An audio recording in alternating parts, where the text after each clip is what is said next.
Voilà, je vais l'enregistrer. Bien, alors voilà donc en fait aujourd'hui, on va donc suivre dans notre étude du Tanya d'aujourd'hui. Donc maintenant, le Rabbi Shneur Zalman, l'Admour Azaken, va maintenant expliquer que s'agissant de l'amour pour Dieu, eh bien, il doit y avoir aussi une distinction qui doit être opérée.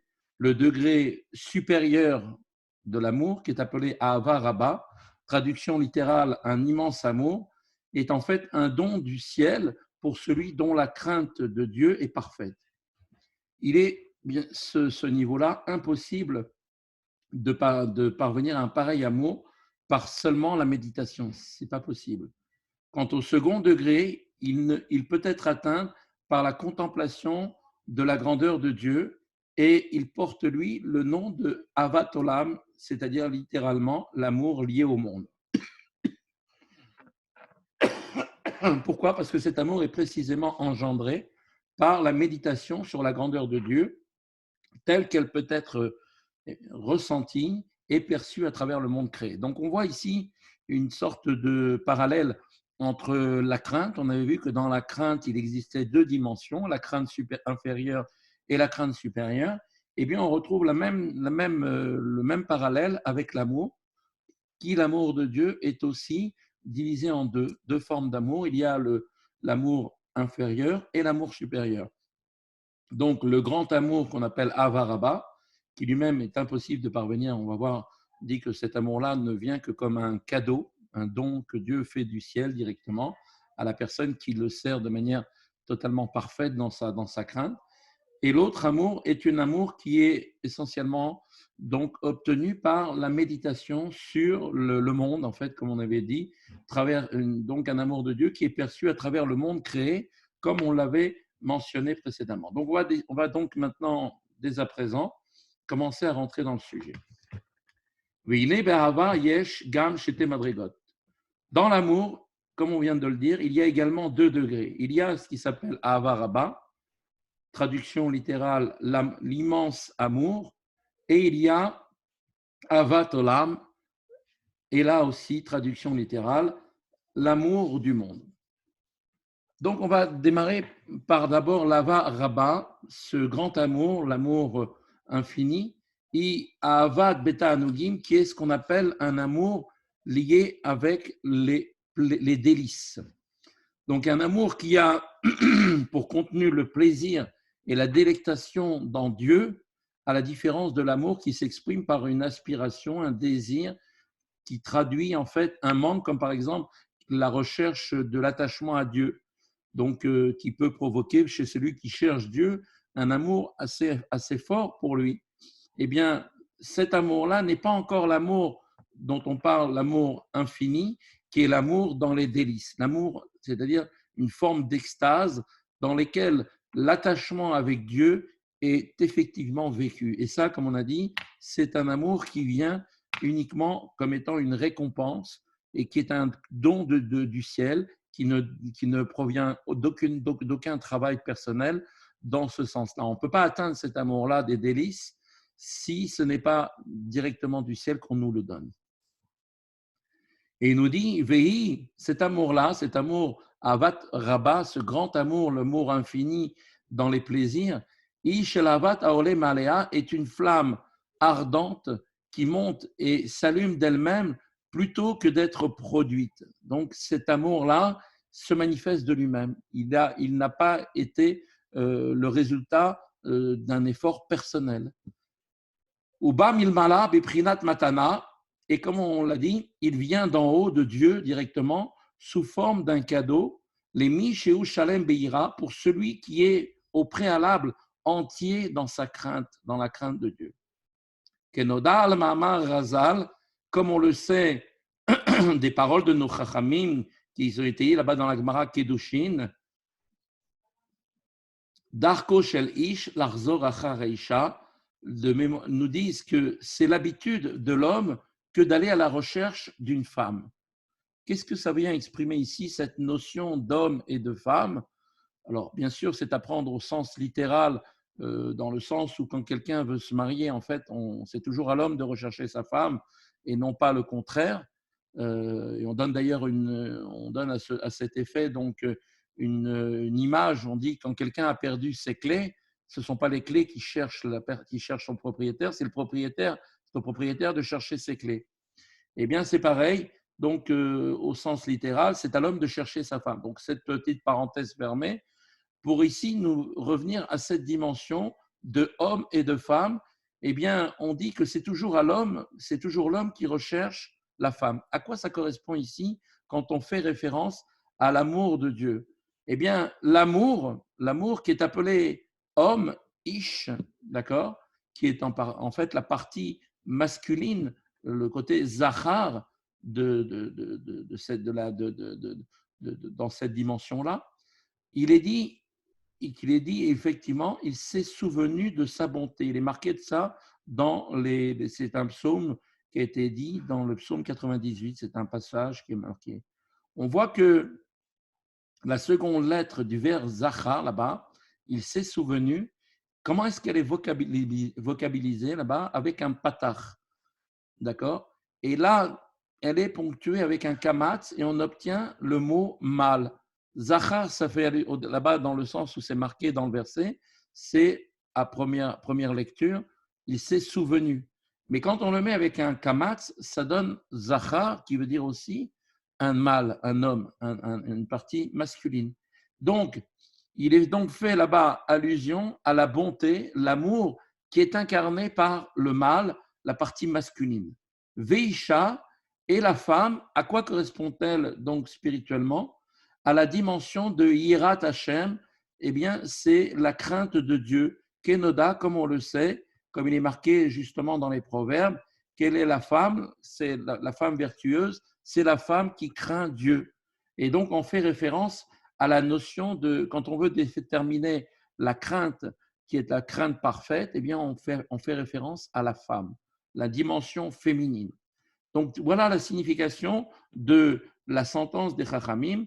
C'est toujours l'habitude que d'aller à l'homme, d'aller à la recherche d'une femme. Donc, c'est-à-dire que l'amour qui est représenté en fait par cet effet, cette dimension masculine, vient d'en haut, d'accord? Elle vient d'en haut et se révèle, c'est-à-dire que ça veut dire elle va se révéler, ça veut dire qu'elle part à la recherche pour se révéler là où se trouve déjà la crainte de Dieu, c'est-à-dire la dimension féminine qui est appelée la crainte de Dieu. Donc, autrement dit, l'amour, qui est la partie masculine, est à la recherche pour se révéler au niveau de la crainte inférieure. Donc, s'il n'y a pas la crainte, qui est la crainte de Dieu, qui est la partie féminine, l'amour ne peut pas se révéler. C'est impossible. Belikadima ira, et donc sans le préalable de la crainte, il est impossible d'atteindre cet immense amour qu'on appelle Avaraba, l'amour des délices. Pourquoi? Parce que c'est parce que cet amour-là relève du niveau du monde de Hatzilut, de Leitaman Kitsut Supirud, Chaz de Shalom, où il n'y a là-bas aucune coupure ou séparation entre ce monde-là et la dimension divine qui s'y trouve, que Dieu préserve. Hatzilut est le monde, comme on l'avait vu plusieurs fois, c'est le monde de l'unité parfaite où rien n'est séparé de Dieu. Donc le sentiment d'exister comme d'être séparé de Dieu ne peut absolument pas se manifester là-bas. Parce que pour être, comme on l'avait vu, complètement donc unifié avec Dieu, eh bien, on doit faire disparaître notre ego, notre moi profond. Et donc, dans Hatzilut, la dimension de l'intensité de la présence de Dieu étant tellement puissante qu'il ne peut y avoir absolument aucune existence propre. Et on comprend donc qu'un tel amour, dès lors qu'il émane d'Hatzilut, ne peut resplendir cet amour-là que chez quelqu'un dont la crainte de Dieu n'est pas entière. Si la crainte de Dieu n'est pas entière, donc le moi, comme on a dit, cette dimension du moi existentiel de cet ego, eh bien, reste distincte et il ressent totalement son ego. Et donc, de ce fait, même si cette personne est atteinte d'un niveau de crainte de Dieu, cette crainte de Dieu n'est pas le niveau requis pour pouvoir recevoir ce grand amour. Comme on avait vu hier, on avait parlé que dans la dimension de la crainte, il y avait deux dimensions. Un premier niveau qui est la crainte de Dieu, qui était en fait la résultante de cet amour latent dans le cœur de chacun d'entre nous, qui vient par l'héritage de nos patriarches, et qui, cet amour, se révèle déjà au premier stade, le niveau inférieur,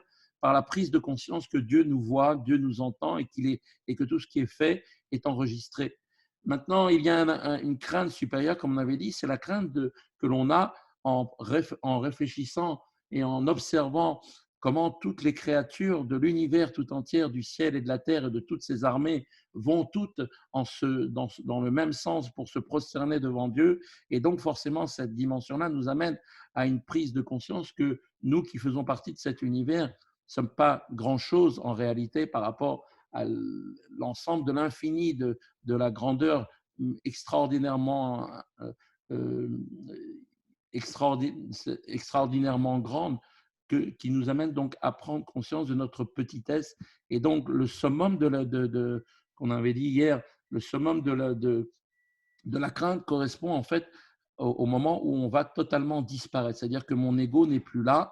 Je suis arrivé à un amour, à une crainte de Dieu tellement grande qui est comparée maintenant à une crainte, non plus simplement une crainte, mais une honte. Je prends conscience tellement de ma petitesse par rapport à l'infini de l'univers et de cette chance extraordinaire de pouvoir participer moi aussi à la création de Dieu et pouvoir agir dans son monde. Alors à ce moment-là, ça m'amène à une crainte qui se transforme en une honte. La honte de ne pas faire ce qu'il faut, de ne pas être au niveau qu'il faudrait. Et ça, c'est ce qu'on avait dit, c'est la deuxième dimension de la crainte. Et là, on atteint le summum de la crainte de Dieu. C'est-à-dire qu'à partir de ce moment-là, quand on va regarder l'ensemble des créatures, on ne va voir que Dieu, puisqu'en fait, chacune des créatures n'est qu'un vêtement de Dieu dans lequel Dieu est présent au fond de chacune de ces créatures. Eh bien, nous dit maintenant l'Admorazaken, pour atteindre le niveau d'amour parfait, qui est l'amour de ce qu'on appelle Ahava Rabba, cet amour des délices, cet amour des délices venant lui-même du monde d'Atsilut, où l'ego n'existe plus, n'existe pas, il ne peut pas se déclarer ni se révéler chez quelqu'un dont l'ego serait encore présent. C'est pour ça qu'il est nécessaire que cet amour qui est comme l'homme, que l'on désigne comme étant la partie masculine, qui est à la recherche de cette femme, qui est le niveau de la femme, qui est, comme on vient de dire, le niveau de cette dimension donc de crainte parfaite, eh bien, s'il n'est pas là, l'homme ne peut pas trouver cette femme. Donc, ce niveau de l'homme, cet amour comparé à l'amour, au grand amour, eh bien, ne peut pas se révéler.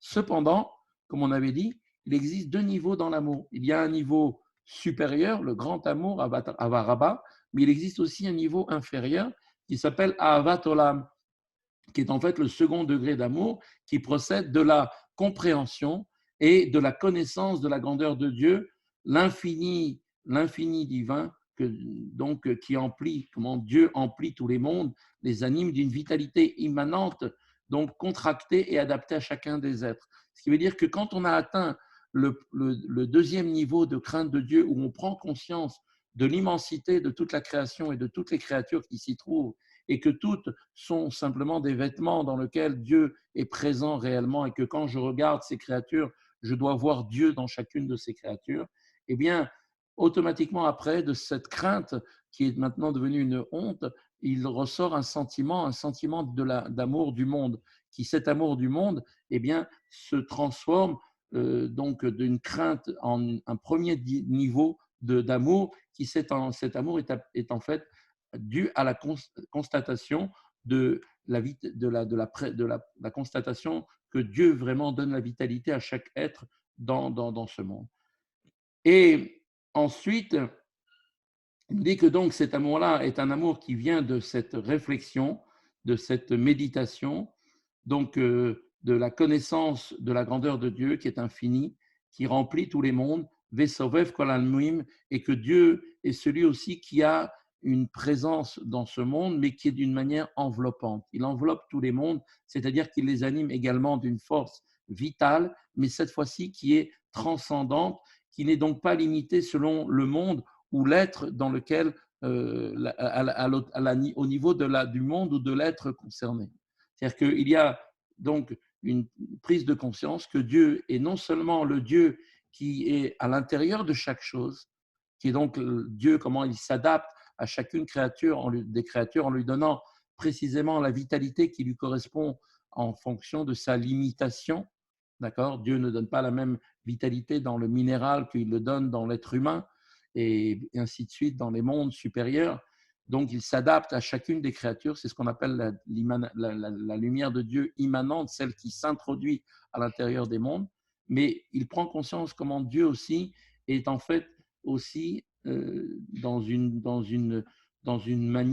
certaine manière, il enveloppe tous les mondes, c'est-à-dire qu'il les anime également d'une force qui transcende complètement l'ensemble des mondes et donc n'est pas limité à chaque monde ni à chaque créature. Mais Kula Kame Kelomamash Rashiv, et donc, et que tout est compté comme rien devant lui, que Bitul Dibur Echa Benefesh Amaskelet Beodo Bemarshafta O Bechamdata Alev Keniskar Lehil. Et donc, la personne va prendre conscience que tout est compté comme rien devant lui, comme on avait donné exemple hier, comme l'effacement d'une seule expression d'une parole dans l'âme par rapport à l'âme intelligente. Comment c'est très bien qu'une personne peut parler, on avait donné l'exemple d'un homme, un homme peut parler de manière infinie, sans arrêt. Qu'est-ce qu'une parole par rapport à l'ensemble de toute la masse, la quantité des paroles qu'il peut dire? Et on avait donné cet exemple-là pour le transcrire en fonction de Dieu, comment la parole de Dieu qui a créé chaque créature, à partir de sa parole, Dieu a créé l'univers, comment cette parole qui, en fait, par rapport à Dieu, n'est considérée comme rien, eh bien, cette prise de conscience va faire qu'on a atteint à ce moment-là un niveau encore plus haut dans la prise de conscience et que on comprend effectivement comment tout est comme rien devant Dieu, comment l'effacement donc d'une seule expression de Dieu par rapport dans l'âme, dans l'âme intelligente, quand elle est encore dans la pensée ou dans l'esprit du cœur, comme on l'a expliqué, donc n'est rien par rapport à la réalité de l'essence même de Dieu. Et à partir de là, automatiquement, donc forcément, l'amour de Dieu grandit d'une manière encore plus grande que ce qu'était le niveau de la crainte supérieure dont on a parlé, qui la crainte supérieure était un niveau de honte par rapport à la prise de conscience de qui sommes-nous par rapport à tout cet univers. Ensuite, il y a un relais qui se fait automatiquement comme une échelle qu'on est en train de gravir. On arrive au premier degré d'amour du monde, c'est-à-dire qu'on se rend compte que non seulement on est une petite créature et qu'on a honte de ça, mais qu'en plus on est vraiment comme rien parce que par rapport à Dieu, l'ensemble de la création a été créé à partir d'une parole et que par rapport à celui qui parle, comme l'exemple qu'on a donné, une parole n'est rien par rapport à la quantité de paroles qu'une personne peut dire et cette parole n'est rien par rapport à l'essence de la personne et que cette parole n'est rien par rapport à sa pensée, par rapport à ses sentiments, par rapport à son âme. Donc, quand bien même à plus forte raison pour Dieu, cet exemple peut effectivement nous amener à avoir une véritable réflexion qui nous amène à un amour, donc on amène un amour de prise de conscience de la réalité. Asher al-yedei itbonenut zo, qui par cette méditation, mais mela titpashet midat ahava benefesh, et donc par cette méditation, automatiquement, l'attribut d'amour qui est dans l'âme va donc se dépouiller de ses vêtements dont il était auparavant revêtu. Et donc, c'est-à-dire que l'attribut d'amour va se détourner de tout ce qu'il y a auparavant, de tout ce qu'auparavant il était connu, dont il était revêtu, pour être orienté vers Dieu uniquement. C'est-à-dire qu'il arrive à un certain niveau, à ce stade-là d'amour, où toutes les formes d'amour pour toutes les choses auxquelles on donnait de l'importance, auxquelles on donnait un amour, l'amour des belles choses, l'amour pour des plaisirs, l'amour pour toutes choses qui sont liées avec la dimension physique, eh bien, il y a un total dépouillement de cet amour qui se retire de toutes ces choses-là et qui maintenant commence à se consacrer, se détourner pour aller maintenant être orienté vers Dieu uniquement. Daïnou, c'est-à-dire, Shelo Titlabesh beshum davar anae veta'anug gashmi ou ruchani. C'est-à-dire que maintenant, l'amour pour Dieu est tellement dirigé maintenant, orienté vers Dieu, c'est-à-dire que la personne n'a plus besoin, n'a plus du tout, ne va plus vêtir, si on peut dire, son amour dans aucune chose matérielle qui soit donc des choses qui soient profitables ou même délicieuses, vers quelque chose de matériel ou même quelque chose de spirituel pour aimer cela. Il ne désirera aucune chose dans le monde si ce n'est que l'amour de Dieu, Bilti Hashem, hormis Dieu, comme il est dit, seulement lui, Makor Achaim Shel Kol HaTa'anugim, source de vie de tous les délices. Shekulam Betelim Bemitziut Vekale Mamash Kelo Chashive. Et donc, tous ces délices, tous ces plaisirs liés à des plaisirs matériels, physiques, ou même des plaisirs d'ordre spirituel que l'on peut avoir en étudiant, par exemple, des matières qui sont même des matières très, très hautes scientifiquement, les mathématiques, la physique, tout genre de choses, la musique, toutes ces choses-là, dans lesquelles l'amour de l'être humain est centré, eh bien, tout ça va se décentrer de cela et se concentrer maintenant uniquement vers l'amour de Dieu, qui lui est la source de tous les plaisirs. Et donc, tous ces plaisirs deviennent annulés dans leur existence et sont comptés comme rien devant lui. Il n'y a plus aucune commune mesure ni ressemblance entre eux, entre les plaisirs du monde et Dieu, source de vie, de tous les délices, et que Dieu, chas v'shalom, tout comme l'inexistence et le néant absolu, n'a aucune commune mesure avec la vie éternelle. Donc, par cette méditation, la personne maintenant va voir son désir, que son désir va être totalement donc maintenant dirigé et orienté uniquement vers Akadosh Baruch Hu, et non plus du tout vers les délices, qu'ils soient spirituels ou matériels de ce monde, inexistant devant Dieu, qui est la source de la vie et des délices.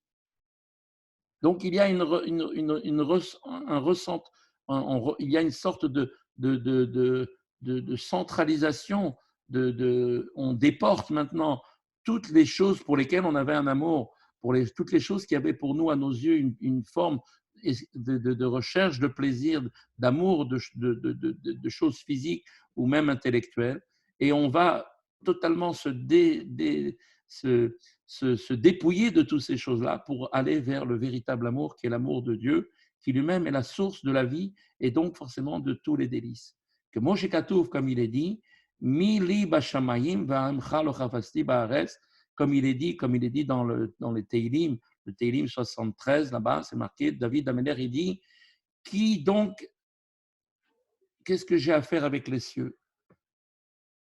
Qu'est-ce que j'ai à faire avec les cieux, hormis toi, et c'est avec toi que je ne désire rien d'autre sur terre. Ça veut dire, je ne désire aucune chose qui soit avec toi, qui soit annulée à l'existence devant toi. Qu'est-ce qu'il dit ici? Une parole extraordinaire, David Ameller.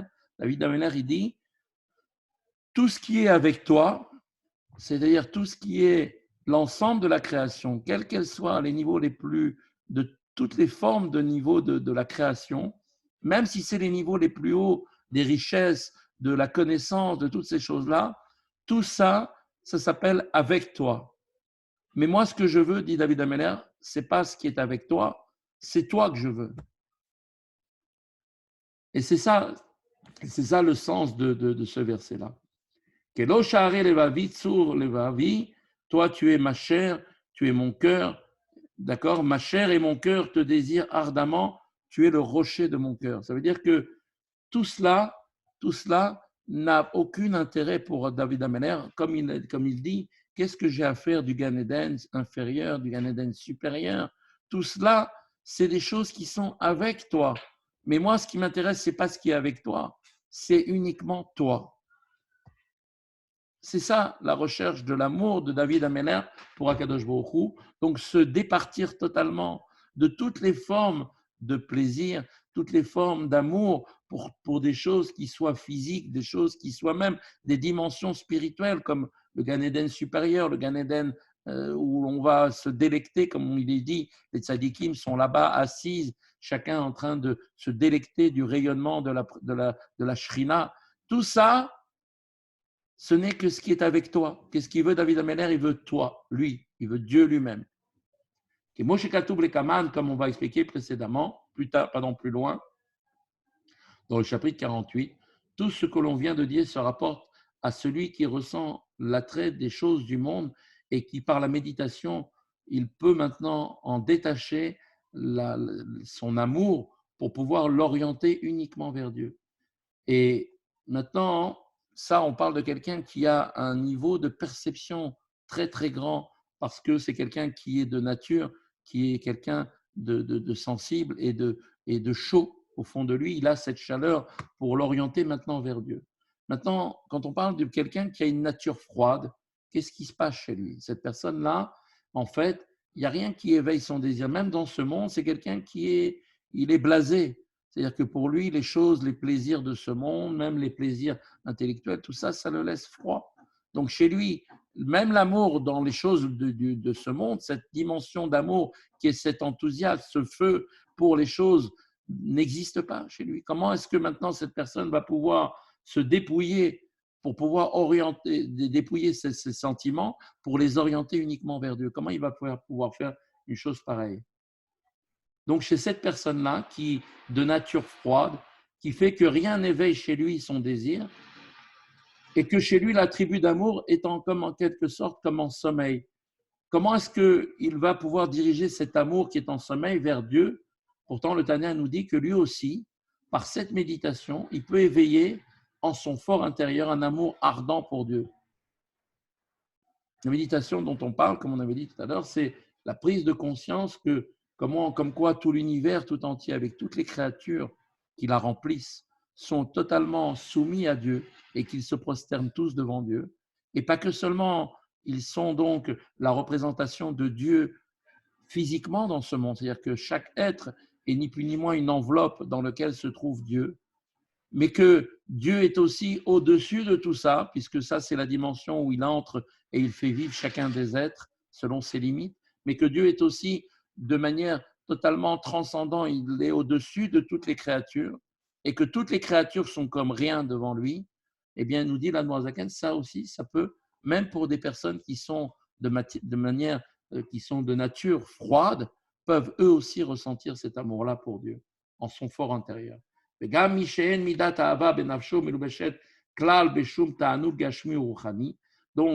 de même que celui dont l'attribut d'amour de son âme n'est revêtu dans aucun plaisir matériel et spirituel, eh bien lui aussi, il pourra enflammer son âme comme des charbons ardents, vous voyez, d'une personne froide. Il peut passer à quelqu'un qui est tellement animé d'un enthousiasme, pourra élever son âme comme des charbons ardents, un feu intense, une flamme qui va s'élever vers le ciel. Par quoi? Par la méditation précédemment évoquée, comme on l'avait dit, comme on va l'expliquer plus tard. Donc on avait vu que à ce degré-là d'amour, où la personne va prendre conscience de la grandeur de Dieu, pas seulement comment Dieu il est présent dans chaque chose, mais comment Dieu il donne aussi une vie à toutes les créatures, mais d'une manière qui les entoure, qui les transcende, où chacun, par rapport à lui, n'est comme si considéré comme rien. Eh bien, forcément, chez cette personne-là, eh bien, cet amour-là, du degré supérieur d'amour, ne pourra se manifester que chez lui, dont, comme on a dit, dont la crainte de Dieu est parfaite. Et donc, concernant ce second degré d'amour, dont on vient de parler, qui est l'amour de la prise de conscience de tout ce qui se passe de méditation sur comment les choses se passent dans ce monde, eh bien, la crainte, on voit, est le point de départ qui précède l'amour. Et sans l'amour, sans la crainte, il n'est pas possible d'atteindre effectivement ce niveau d'amour. Voilà, donc on a terminé le cours d'aujourd'hui. Avec l'aide de Dieu, on a vu